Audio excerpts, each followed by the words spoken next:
Good evening, I'm Hafiz Marzukhi. Here are our top stories tonight. What does the US trade data for March reveal about the state of the world's biggest economy? And US-China scheduled to meet in Geneva this Saturday to discuss trade. More on this coming up on AWANI International.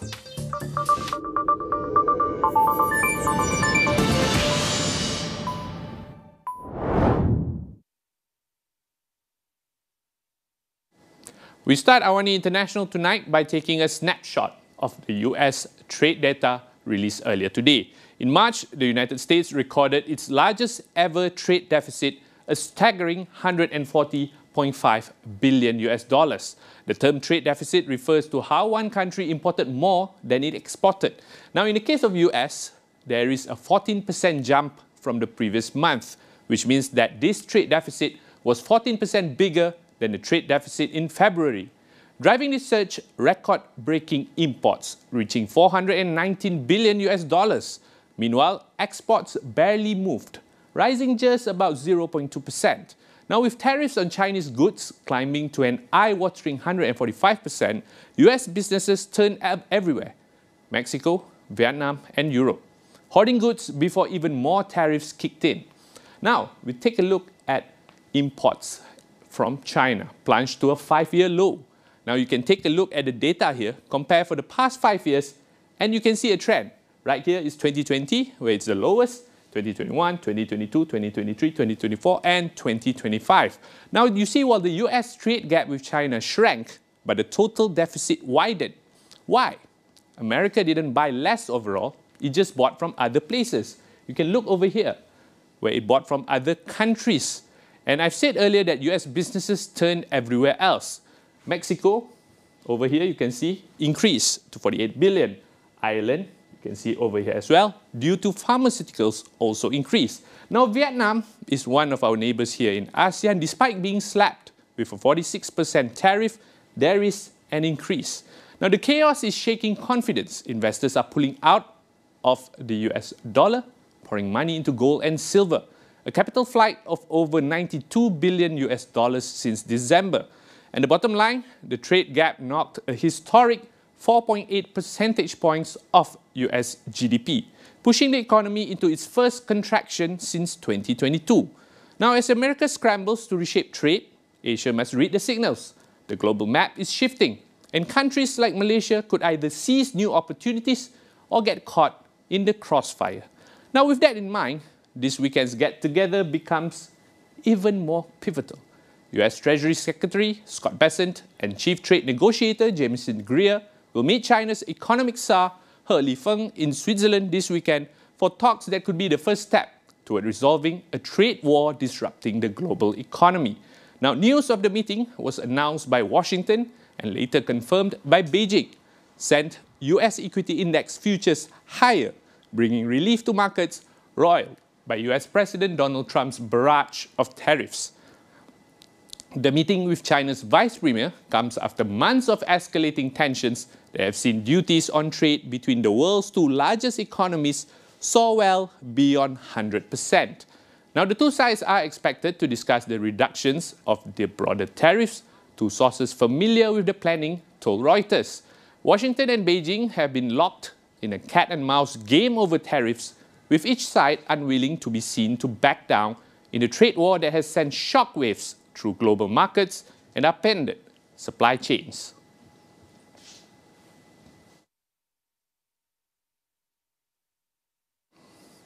Now, after the break, we will speak to an economist to unpack all this trade data further. Stay tuned on AWANI International.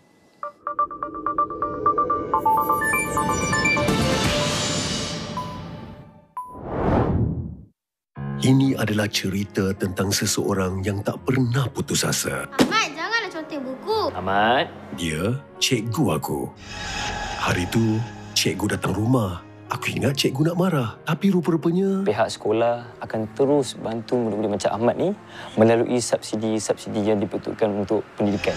hari ini aku nak balas kebaikan tu. Setiap sen yang aku sumbang, aku sedang bantu orang lain. Sama macam cikgu.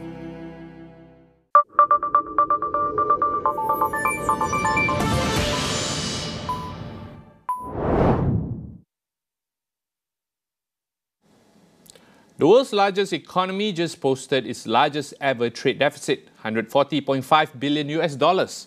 Behind that staggering number lies shaken investor confidence and deepening global realignments.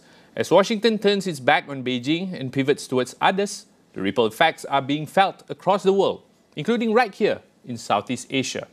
So is this a short-term jolt, or are we witnessing a more permanent redrawing of the global economic map?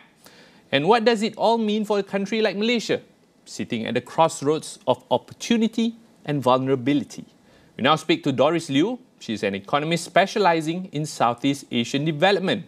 Now, Doris, the US trade deficit has ballooned to a record 140.5 billion USD. Is this merely a statistical anomaly driven by tariff front-running or a structural warning sign for the US economy? Okay, so the record trade deficit is likely a short-term anomaly rather than a structural red flag right now. What we are seeing is probably a front-loading of imports, and businesses are rushing to bring in goods ahead of the expected tariff that was previously announced by Trump. So that kind of behavior is typical when trade tension rise and companies want to avoid higher costs in the near future. However, while the current spike may be event-driven, if tariffs persist, we could see higher import costs in the US and increased pressure on US manufacturers, which would eventually then translate into real structural challenges for the economy. So now we're seeing a pivot in the US trade away from China and toward countries like Vietnam, Ireland, Mexico. How significant is this realignment in the context of global supply chain geopolitics? So reliance on Chinese goods poses serious geopolitical and also geoeconomic risks to the US, especially in critical sectors. I see this challenge as twofold. First, there's the economic side. So over time, heavy dependence on low-cost imports has contributed to the erosion of US manufacturing, so what many refer to as deindustrialization. American producers actually struggle to compete right now, and this is gradually weakening the structural foundation of the US economy. So decoupling from China is in part an attempt to kind of mitigate this slow but steady decline of the US economy, which we have seen in the past decades.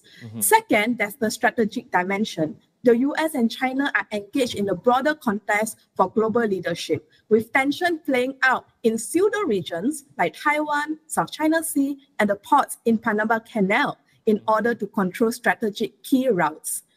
So as China rises, the US dominant position is being challenged. So Washington will see containing China as a key priority currently. Okay, so there's been a reported capital flight into gold and silver. What does that tell us about investor confidence in the US dollar?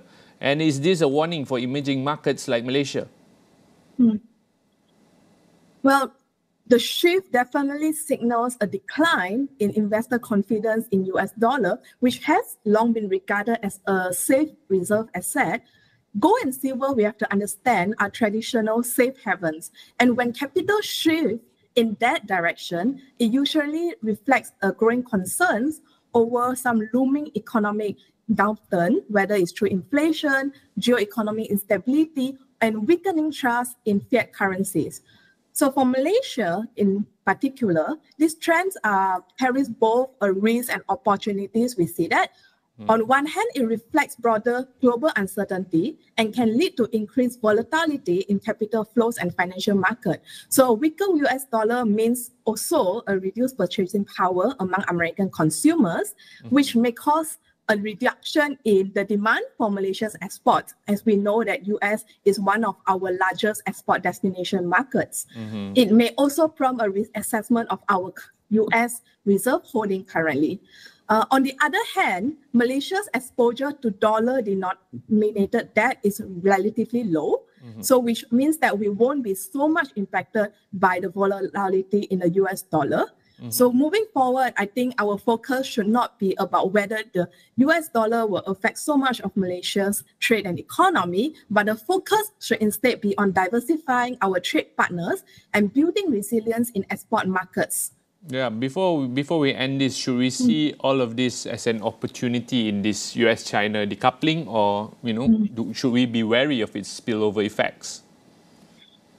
There are certain spillover effects, I agree with you, but there are also many opportunities only if Malaysia navigates them strategically. So tariffs will affect our supply chain, there's no doubt about that, especially since both US and China are among our largest trade partners. So maintaining a neutral stance diplomatically will be also increasingly difficult given how the whole situation is very volatile and we are sort of caught in the middle currently. So from Washington's perspective, Malaysia isn't seen as a fully reliable partner because of our close economic tie with China. So I give two examples for this. First, Malaysia has become a China plus one destination. It means that Chinese firms have set up operations here to bypass US tariff. One of the examples of the industry is our solar panel industry. Second, the NVIDIA chip incidents, where high-end chips reportedly ended up in China via Malaysia, raises red flags for the US, given how this is of high strategic importance to them. So, but that said, we see that Malaysia still holds a leverage if we can mitigate these issues strategically, because we have a strong manufacturing base, particularly in electrical and electronic sector, and to some extent in food processing. So our rare earth reserves are also of the interest to the US, especially in light of China's export restriction. So we have to kind of maneuver it strategically and maintain good relations with China, with ASEAN, with Middle East, and increasingly also with alternative trade partners like the EU, who are seeking trade diversification. So this can be a win for Malaysia if we can improve that trade relations with them. Yeah, that's quite a tightrope we have there for Malaysia. Long road ahead. Thank you so much, Doris. That was Doris Liu. She's an economist looking at Southeast Asian development. Now, moving on, China has unveiled a series of stimulus measures aimed at cushioning its economy from the impact of the ongoing trade war with the United States ahead of their meeting in Geneva.